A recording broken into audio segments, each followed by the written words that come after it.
Hi, I'm Becky McDaniel of Becky's Quilts, and I wanted to show you today how I made my flower name tags. I came up with this because, well, as you can see here it says president. I became president of my guild, Surfside Quilters Guild of San Clemente, and previously we had all the board members wearing these silk Hawaiian leis to differentiate that we were the board members, so if members wanted to come up and they knew who we were. But I always would get hot flashes, but pulling my fan out, and I was not enjoying the Hawaiian leis, so I thought, okay, now that I'm going to be president, and also I wanted to have people wear name tags and to encourage them to wear name tags, I thought, I know I'm going to go ahead and make name tags for my board.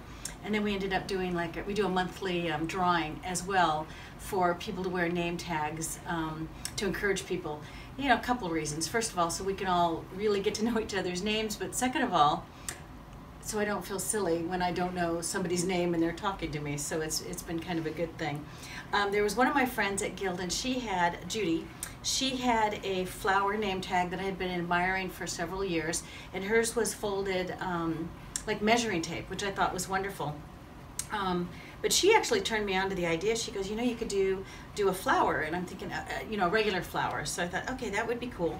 So what I did, because I had a lot of jelly rolls, because I do other projects with K Facet, and the jelly rolls work real well.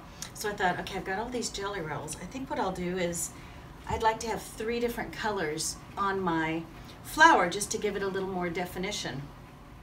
So the next part that we do after we've picked out the colors that we want for our flower is we do the cutting. And so I start off with 3 different fabrics from the jelly roll.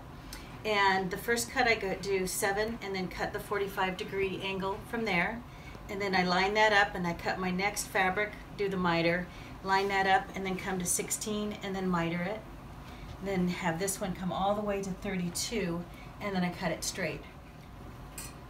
And the next step is we're going to go to the machine and we're going to sew the 3 pieces together. But I always like to pin first, and you have your little tail coming off there because this is at a 45-degree angle.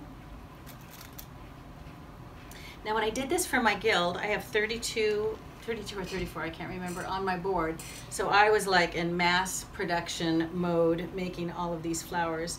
And I've had other people and friends from other guilds have said, hey, do you have a pattern for that? I haven't put it together yet, but I'm making this video and I will soon have the written directions and other pictures available as well for this name tag. So I'm going to go ahead and sew these together, and then I'm going to iron open the seams and then iron this in half. So I'll be back in just a minute. So now that we've got our 3 pieces sewn together, I've ironed open the seams and I've folded it lengthwise and ironed it. Now is the fun part where we're going to gather, do our stitch to gather. And I'm not sure if many of you know this technique, but it's the gather technique using dental floss. And this one happens to be minty. Hopefully there's enough on here.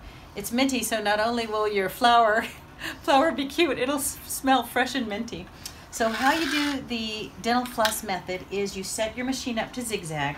Now I have a special foot, it's a 6 for my Bernina, but you can use your zigzag as well. Okay, so now we're ready to zigzag over our dental floss, so we're able to have a nice way to gather this up. So as you can see, my dental floss is fed through the front. I've got the tail of the dental floss in the back. My needle is in the down position, and I am simply just going to zigzag the whole edge of my fabric all the way down. And I can go fast because I am not going to catch it because the foot does all the work.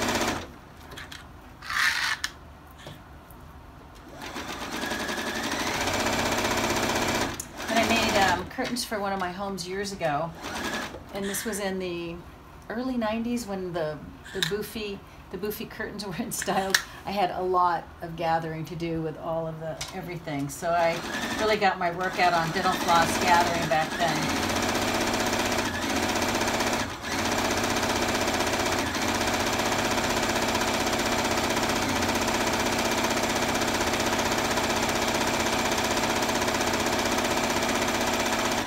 Okay, come to the edge.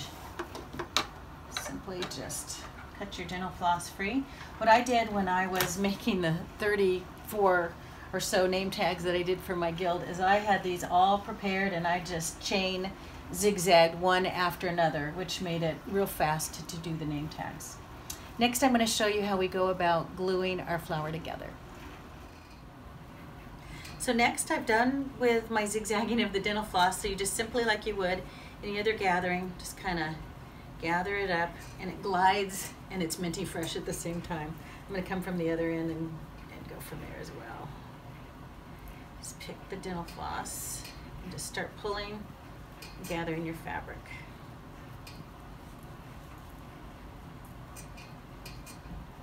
I wonder if anybody with their name tag smells a slight hint of mint as they're wearing their name tag. That would be funny. Nobody's commented to me on that yet. Okay, now that I'm pretty gathered up, I'm going to be doing the glue gun. And what I do to keep myself safe is I had these old gloves when I would put lotion on my hands at night so my hands would not age, although I haven't been doing that. And but these saved me when I was doing all of my gluing so that I wouldn't burn myself, because I got quite a bit of glue, as you can see on my fingers. So I simply start with the center, which was the first fabric where it was only 7 inches. Pull these down, and then I fold the tip over itself like that. So I fold that over, gather that a little bit more, and then I'm going to glue that underneath.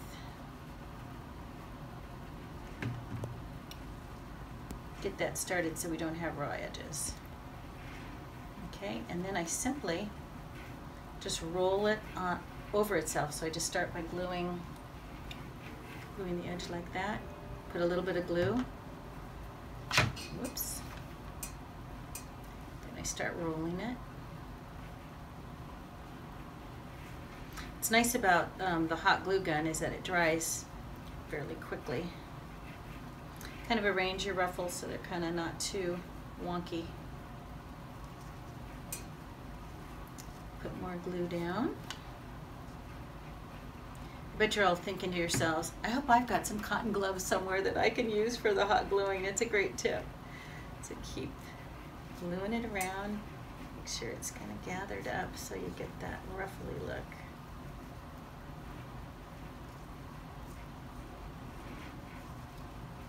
More glue, glue and roll, glue and roll.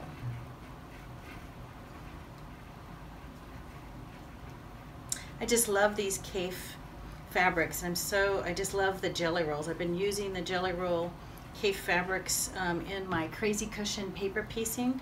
They're perfect for that. They're just the right size, and they're just so happy. It just makes like any project, simple projects or whatever, just amazing because it's such fun fabrics that just make me happy. So I'm going to glue and roll until I get to the end. Now I'm putting it on the flower and just kind of arranging it. Gather that up a little bit more so it's kind of gathered evenly around. Oops.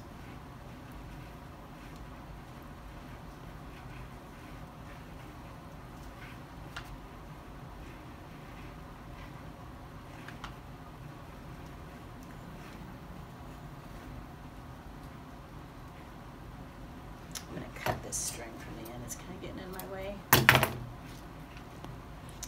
Gather this up a little bit more towards the end.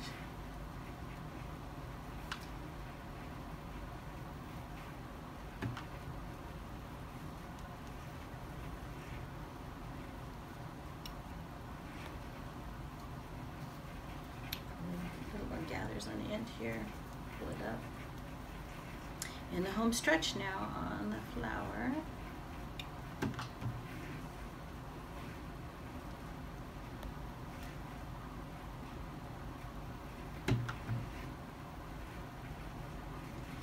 And then when you come to the very end, you want to turn the edge over on itself so you don't have the raw edges. So I'm going to come over to here like this, and then I'm going to put on the other side here some glue. Pinch this down over itself. and then I kind of pinch it together. And then what I was doing, I'm going to cut this off to kind of make it open up a little bit. It needs to go right there. I kind of was putting them down on the thing and kind of smushing open to kind of make it a little wide open a little bit more, so it wasn't so closed. And pull it up so it doesn't get stuck to the paper, and kind of manipulate it a little bit open. And there you have a K-facet jelly roll flower. Next I'm going to show you how I did the leaves and then how I finished off the pin. Next I'm going to show you how I got these cute leaves made for my flower name tag. I simply came up with a little peel design that looked like it would be a good size for a leaf. I transferred it onto my fabric on the right side. I drew it with a friction pin, and if you're not familiar with a friction pin, it's F-R-I-X-I-O-N. I get them at office supply stores, and what's wonderful about it is that it's heat. It goes away with the heat, so after I'm done drawing on my fabric, I just simply iron over it and my lines are gone. It's wonderful. So I simply would just trace around my leaf.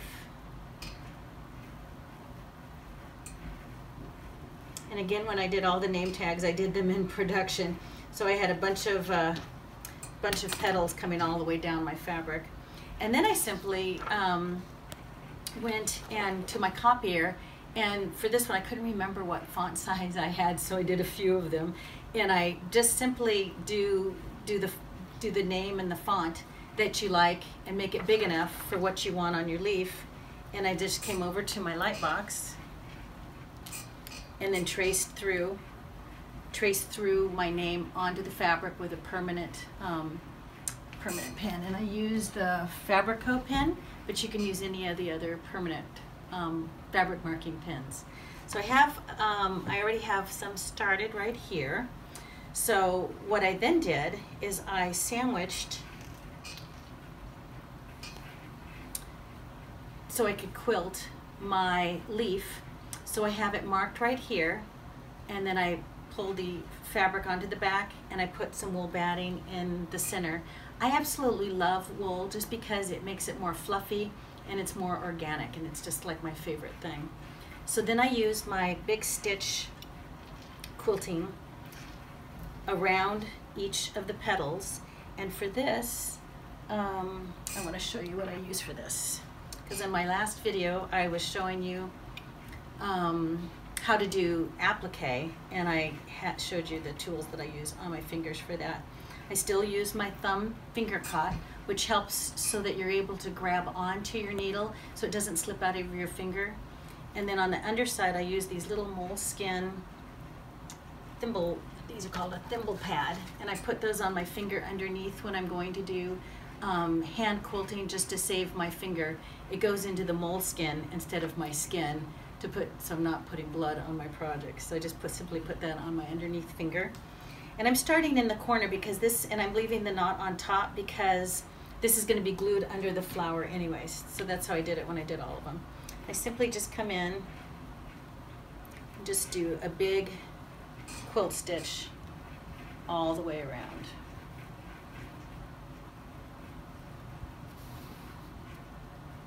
And it just gives it a little more definition. Since I've already got this one done, I'm going to show you what I do after it's been stitched. I then come around with my pinking shears and I cut on the line, on the friction line that I had done. And I cut out my leaves. This kind of gives it even more detail. And don't worry if you've got some pin marking, because as I said, it will go away with the hot iron. So I cut around my leaf. And when I was making these, I thought, oh, should I be embroidering everybody's name? And I thought, that's a lot of names. So I just went ahead and wrote them down. And I think it's still effective by writing it down.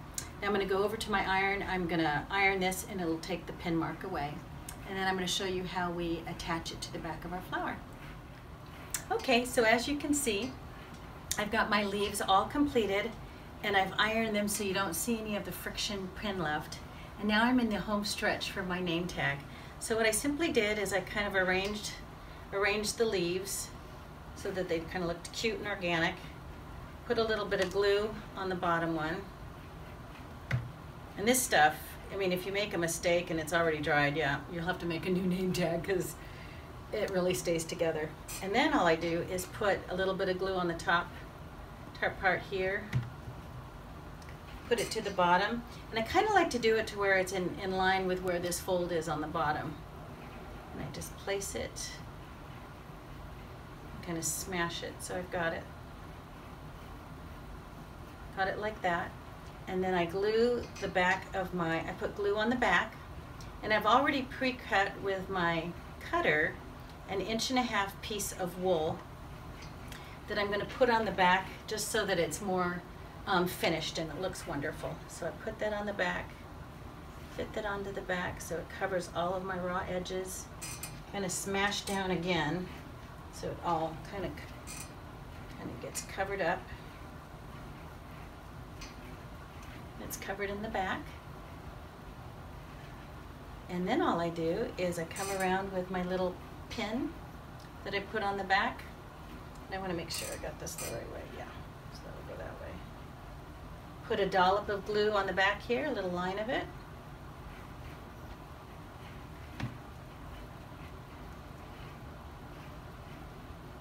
And voila. And you can go back and trim off the little glue hairs. I've got another flower name tag. This one doesn't have president, so I can go anywhere with this one. I hope you've enjoyed learning how to make my jelly roll flower name tags. I had a lot of fun teaching you and showing you how to make them, but even more, I have more fun wearing them. So enjoy, and remember, this is Becky McDaniel of Becky's Quilts, and follow me on Instagram, and I'll see you later. Bye-bye.